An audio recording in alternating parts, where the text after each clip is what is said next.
नमस्ते विद्यार्थी मित्रांनो, आज आपण इयत्ता 8वी विषय इतिहास प्रकरण क्रमांक 2 युरोप आणि भारत भाग 2 हा आज आपण या ठिकाणी अभ्यासणार आहोत. अगदी पाठीमागच्या भागामध्ये भाग 1 मध्ये आपण युरोप आणि भारतमध्ये प्रबोधन युग म्हणजे काय ते आपण पाहिलेलं आहे. धर्मसुधारणा चळवळींची माहिती आपण पाठीमागच्या भागामध्ये घेतलेली आहे. भौगोलिक विविध अशा प्रकारचे जे काही शोध आहे अशा या शोधांचाही विचार आपण मागच्या भागामध्ये केलेला आहे. त्याचप्रमाणे युरोपातील वैचारिक जी काही क्रांती आहे की अशा या क्रांतीचाही विचार आपण केलेला आहे. राजकीय क्षेत्रातील क्रांती असेल, अमेरिकन स्वातंत्र्ययुद्ध याचाही आपण अभ्यास भाग 1 मध्ये केलेला आहे. त्याचप्रमाणे फ्रेंच राज्यक्रांतीपर्यंत आपण या ठिकाणी हा जो काही अभ्यास आहे हा अभ्यास आत्तापर्यंत आपण केलेला आहे. म्हणजे एकंदरीत आपल्याला या ठिकाणी आता आजच्या भागामध्ये औद्योगिक क्रांती, त्यानंतर भांडवलशाहीचा उदय, वसाहतवाद, साम्राज्यवाद, ब्रिटिश ईस्ट इंडिया कंपनीचा भारतामधील असलेला साम्राज्यवाद, फ्रेंच इंग्रज संघर्ष, बंगालमध्ये ईस्ट इंडिया कंपनीच्या सत्तेचा पाया, इंग्रज म्हैसूर संघर्ष, सिंधवर इंग्रजांचा ताबा आणि शीख सत्तेचा पाडाव अशा या विविध अशा प्रकारच्या गोष्टींचा विचार आज आपल्याला या भागामध्ये प्रामुख्याने करायचा आहे. पहा, आणि म्हणून विद्यार्थी मित्रांनो की अगदी आपल्याला माहीत आहे की अगदी अमेरिकन स्वातंत्र्ययुद्ध असेल, फ्रेंच राज्यक्रांती असेल आणि आता आपल्याला औद्योगिक क्रांती की अशा या औद्योगिक क्रांतीचा जो काही विचार आहे हा विचार आपल्याला या ठिकाणी प्रामुख्याने करायचा आहे. आणि मग की अगदी आपल्याला माहीत आहे की औद्योगिक क्रांतीच्या टप्प्यामध्ये जर आपण पाहिलं तर 18व्या शतकाच्या उत्तरार्धामध्ये प्रामुख्याने औद्योगिक क्रांती ही झाल्याचं आपल्याला दिसेल. पहा, आणि मग अगदी युरोप खंडामध्ये औद्योगिक क्षेत्रामध्ये विविध अशा प्रकारचे क्रांतिकारक जे बदल आहे हे बदल त्या ठिकाणी घडू लागले. मग त्यामध्ये बाष्पशक्तीवर चालणाऱ्या यंत्राच्या सहाय्याने उत्पादन होऊ लागलं. हातमागाऐवजी यंत्रमाग त्या ठिकाणी आलं. घरगुती उद्योगाऐवजी कारखाने त्या ठिकाणी उभे राहिले. आगगाडी, आगबोटी यामुळे वाहतूक ही अतिशय वेगवान झाली. औद्योगिक क्रांती जर आपण पाहिलं तर सर्वप्रथम युरोप खंडामध्ये इंग्लंडमध्ये झाली. त्यानंतर जर आपण पाहिलं तर औद्योगिक भरभराटीमुळे इंग्लंडचं वर्णन हे जगाचा कारखाना अशा प्रकारे केलं जाऊ लागलं. म्हणजे एकंदरीत जर आपण पाहिलं तर आगगाडी असेल, आगबोटीसारखी वाहतुकीची नवनवीन अशा प्रकारची साधनं आली. म्हणजे एकंदरीत जे यंत्रयुग आहे हे यंत्रयुग अवतरलं गेलं आणि अशा या यंत्रयुगालाच आपण औद्योगिक क्रांती असं म्हटलेलं आहे. इंग्लंडमध्ये अशा या औद्योगिक क्रांतीला सुरुवातीला प्रारंभ झाला आणि नंतर ती टप्प्याटप्प्याने पाश्चात्य जगामध्ये पसरल्या गेली. याच काळामध्ये जर आपण पाहिलं तर इंग्लंडची औद्योगिक भरभराट इतकी झाली की अशा या इंग्लंडचं वर्णन जगाचा कारखाना असं केलं जाऊ लागलं. पहा, त्यानंतर पहा की भांडवलशाहीचा उदय की अगदी भांडवलशाहीचा उदय यामध्ये जर आपण पाहिलं तर नवनवीन अशा प्रकारचे जे काही भौगोलिक शोध आहे की अशा या भौगोलिक शोधामध्ये सागरी मार्गांचे शोध लागले गेले. युरोप आशियाई देशामधील व्यापाराच्या हे नवीन अशा प्रकारच्या पर्वाला सुरुवात झाली. सागरी मार्गाने पूर्वेकडील देशांशी व्यापार करायला अनेक व्यापारी पुढे आले.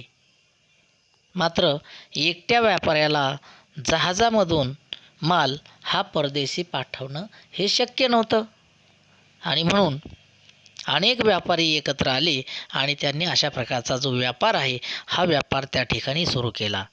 यातूनच भागभांडवल असणारे जे काही देश आहे की अशा या अनेक कंपन्यांनी, व्यापारी कंपन्या या त्या ठिकाणी उदयाला आल्या. पौर्वात्य देशांशी होणारा व्यापार हा फायदेशीर होता. अशा या व्यापारातून देशाची आर्थिक भरभराट होत असे आणि त्यामुळं युरोपातील जे राज्यकर्ते आहे की अशा या राज्यकर्त्यांनी व्यापारी कंपन्यांना लष्करी संरक्षण त्याचप्रमाणे व्यापारी सवलती देऊ लागले आणि त्यामुळं अशा या व्यापारामुळं युरोपीय देशामध्ये जे भांडवल आहे ते भांडवल वाढीस लागलं आणि अशा या भांडवलाचा उपयोग किंवा अशा या संपत्तीचा उपयोग भांडवलाच्या रूपामध्ये व्यापार आणि उद्योगधंद्यामध्ये केला जाऊ लागला आणि त्यामुळं खऱ्या अर्थाने हे जे युरोपीय देश आहे की अशा या युरोपीय देशामध्ये एक प्रकारे भांडवलशाहीचा जो काही उदय आहे हा उदय त्या ठिकाणी झालेला होता. म्हणजेच एकंदरीत जर आपल्याला सांगायचं झालं तर त्या ठिकाणी सागरी मार्गाने होणारा पूर्वेकडील जो व्यापार आहे हा व्यापार अतिशय फायदेशीर होऊ लागला. युरोपामध्ये एक प्रकारे धनसंचयाचा उपयोग भांडवल म्हणून उद्योगधंद्यामध्ये केला जाऊ लागला आणि यातूनच खऱ्या अर्थाने युरोपामध्ये भांडवलशाही अर्थव्यवस्थेचा एक प्रकारे उदय झाला. त्यानंतर आपल्याला या ठिकाणी वसाहतवाद की अगदी वसाहतवाद हे पाहत असताना की आपल्याला माहीत आहे की वसाहत म्हणजे काय ते सुरुवातीला पाहणं गरजेचं आहे की अगदी वसाहत आपण कशाला म्हणतो ते एका देशातील काही लोकांनी दुसऱ्या देशातील विशिष्ट भूभागामध्ये वस्ती करणं यालाच आपण वसाहत असं म्हटलं जातं. आणि मग की अगदी आपल्याला माहीत आहे की आर्थिक त्याचप्रमाणे लष्करीदृष्ट्या बलशाही जे देश होते तर अशा या देशांनी आपल्या सामर्थ्याच्या बळावरती एखादा जो भूप्रदेश आहे हा भूप्रदेश व्यापणं आणि त्या ठिकाणी आपले राजकीय वर्चस्व प्रस्थापित करणं म्हणजेच वसाहतवाद होय. युरोपीय देशांच्या याच वसाहतवादी प्रवृत्तीमधून जर आपण पाहिलं तर पुढे कालांतराने साम्राज्यवाद हा उदयाला आलेला आपल्याला दिसेल.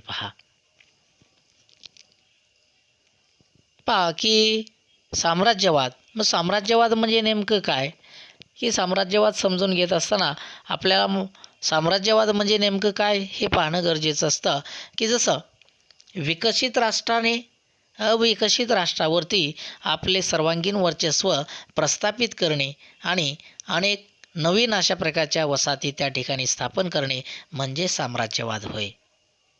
की आपल्याला माहीत आहे की आशिया असेल किंवा आफ्रिका खंडामधील अनेक राष्ट्रे युरोपीय राष्ट्रांच्या या साम्राज्यवादी महत्त्वाकांक्षाला बळी पडलेली होती. ही अगदी नव्या वसाहती स्थापन करणे असेल हा साम्राज्यवादाचा प्रमुख अशा प्रकारचा हेतू होता आणि त्यामुळं युरोप अगदी हे जे काही युरोपीय राष्ट्र आहे की अशा या राष्ट्रांच्या साम्राज्यवादी महत्त्वाकांक्षाला आशिया आणि आफ्रिका हे खंड खऱ्या अर्थाने बळी पडले गेलेले होते. यानंतर आपल्याला ब्रिटिश ईस्ट इंडिया कंपनीचा भारतातील जो साम्राज्यवाद आहे हा साम्राज्यवाद या ठिकाणी अभ्यासायचा आहे. पहा की भारतामध्ये व्यापारी मक्तेदारी या ठिकाणी मिळवण्यासाठी जे युरोपियन राष्ट्र होती की अशा या युरोपियन राष्ट्रामध्ये एक स्पर्धा होती. इसवी सन 1600 इंग्लंडमध्ये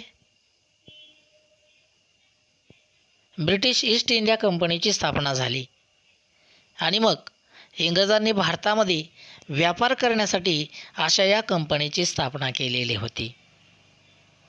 या कंपनीने जहांगीर बादशहाकडून परवानगी मिळवलेली होती आणि सुरत या ठिकाणी आपल्या वखारी त्या ठिकाणी स्थापन केल्या आणि अशा या कंपनीमार्फत भारताचा इंग्लंडशी जो काही व्यापार आहे हा व्यापार त्या ठिकाणी चालत असे. पहा की अगदी भारत आणि पूर्वेकडील जे काही देश आहे तो अशा या देशांशी व्यापार करणं हा या कंपनीचा प्रमुख अशा प्रकारचा उद्देश किंवा हेतू होता. पहा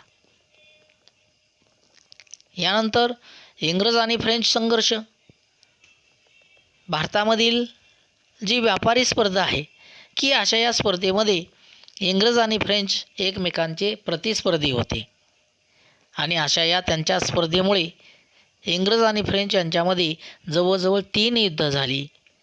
ही 3ही युद्ध कर्नाटक युद्धे म्हणून ओळखली जातात. तिसऱ्या कर्नाटक युद्धामध्ये इंग्रजांनी फ्रेंचांचा निर्णायक अशा प्रकारचा पराभव केला आणि त्यामुळं ब्रिटिश ईस्ट इंडिया कंपनीला भारतामध्ये प्रबळ युरोपीय कुठल्याही प्रकारचा जो स्पर्धक आहे तो स्पर्धक त्या ठिकाणी उरला नव्हता. यानंतर बंगालमध्ये ब्रिटिश ईस्ट इंडिया कंपनीच्या सत्तेचा जो पाया आहे तो पाया या ठिकाणी रोवला गेला की अगदी आपल्याला माहिती आहे की बंगाल जो प्रांत आहे की हा प्रांत भारतातील अतिशय समृद्ध अशा प्रकारचा प्रांत होता. इसवी सन 1756 साली सिराज उद्दौला हा बंगालच्या नवाबपदी त्या ठिकाणी आता आला होता. ईस्ट इंडिया कंपनीचे अधिकारी मुघल बादशहाकडून बंगाल प्रांतामध्ये मिळालेल्या जे व्यापारी सवलती होत्या अशा या सवलतीचा गैरवापर त्या ठिकाणी करत इंग्रजांनी नवाबाची परवानगी न घेता कोलकाता या ठिकाणी आपल्या वखारीभोवती तटबंदी त्या ठिकाणी उभारलेली होती आणि त्यामुळं सिराज उद्दौलाने इंग्रजांवर चाल करून कोलकात्याची वखार त्या ठिकाणी काबीज केली. म्हणजे अशा प्रकारची ही जी काही घटना आहे तर या घटनेमुळे इंग्रजांमध्ये एक प्रकारचा जो असंतोष आहे हा असंतोष त्या ठिकाणी निर्माण झाला. मग इंग्रज अधिकारी रॉबर्ट क्लाईव्ह याने मुत्सद्देगिरीने नवाबाचा सेनापती मीर जाफर याला नवाब पदाचं आमिष दाखवलं आणि आपल्या बाजूने वळवलं. पुढे इसवी सन 1757मध्ये प्लासी या ठिकाणी नवाब सिराज उद्दौला आणि इंग्रज सैन्याची गाठ पडली. परंतु मीर जाफरच्या नेतृत्वाखाली नवाबाचं लष्कर युद्धामध्ये उतरलं नाही आणि त्यामुळं सिराज उद्दौलाचा त्या ठिकाणी पराभव झाला. इंग्रजांच्या पाठिंब्याने मीर जाफर हा बंगालचा नवाब बनला. पुढे त्याने विरोध केला आणि तो विरोध करताच त्याचा जावई पुन्हा मीर कासिम याला इंग्रजांनी नवाब बनवलं. मीर कासिमने इंग्रजांच्या बेकायदेशीर अशा प्रकारच्या व्यापाराला आळा घालण्याचा प्रयत्न करताच पुन्हा मीर जाफरला इंग्रजांनी नवाबपद दिलं. एकंदरीत बंगालमधील इंग्रजांच्या अशा विविध अशा प्रकारच्या कारवायांना लगाम घालण्यासाठी मीर कासिम, अयोध्येचा नवाब शुजाउद्दौला आणि मुघल बादशहा शाह आलम यांनी इंग्रजांविरुद्ध एकत्र मोहीम काढली. इसवी सन 1764मध्ये बिहार या ठिकाणी असणारं बक्सार या ठिकाणी युद्ध झालं. यामध्ये इंग्रजांचा अखेर विजय झाला आणि अशा या लढाईनंतर अलाहाबादच्या तहानुसार बंगालच्या सुभ्यामध्ये दिवाणी म्हणजेच महसूल गोळा करण्याचा जो अधिकार आहे की हा अधिकार ब्रिटिश ईस्ट इंडिया कंपनीला त्या ठिकाणी प्राप्त झाला. म्हणजे अशा प्रकारे जर आपण पाहिलं तर भारतामधील इंग्रजी सत्तेचा जो पाया आहे तो पाया बंगालमध्ये घातला गेला. यानंतर इंग्रज म्हैसूर संघर्ष.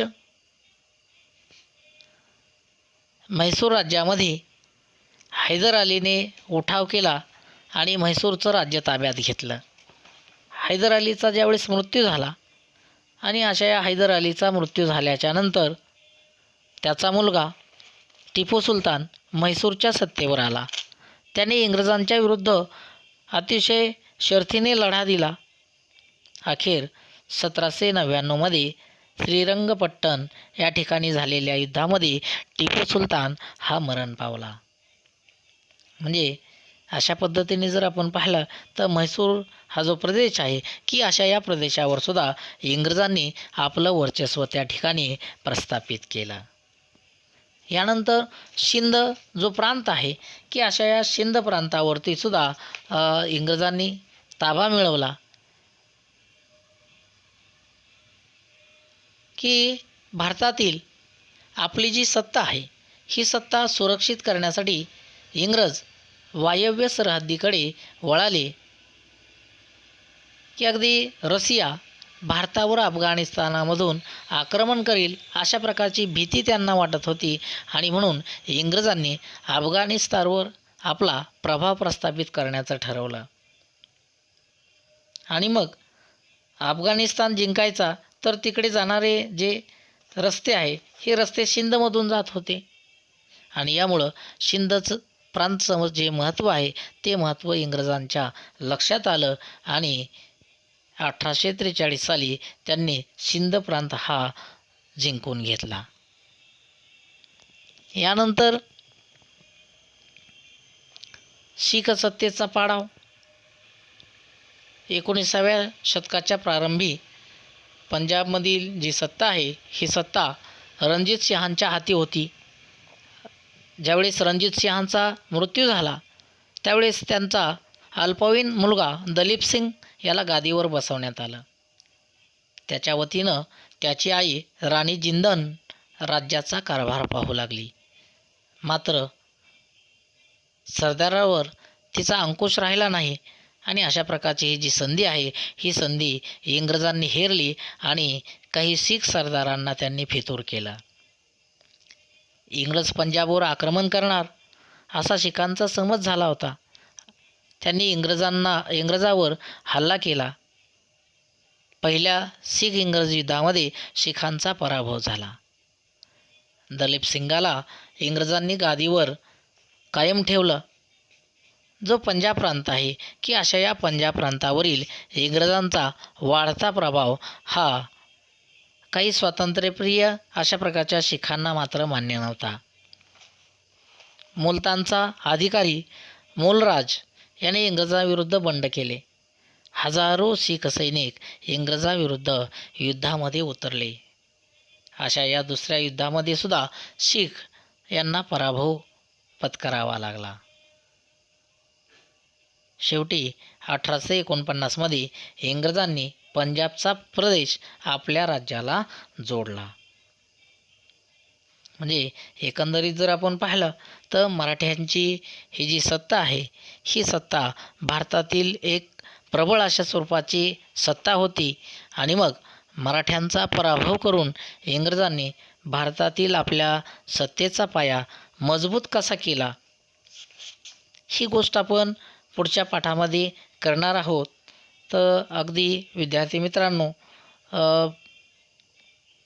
भारत आणि युरोप ही अगदी अशा या प्रकरणामध्ये आपण एकंदरीत विविध अशा प्रकारच्या गोष्टींचा विचार या ठिकाणी केलेला आहे. अगदी अशा या पाठावरील जो स्वाध्याय आहे की हा स्वाध्याय आपण पूर्ण कराल असे मी अपेक्षा करतो आणि मी थांबतो. धन्यवाद.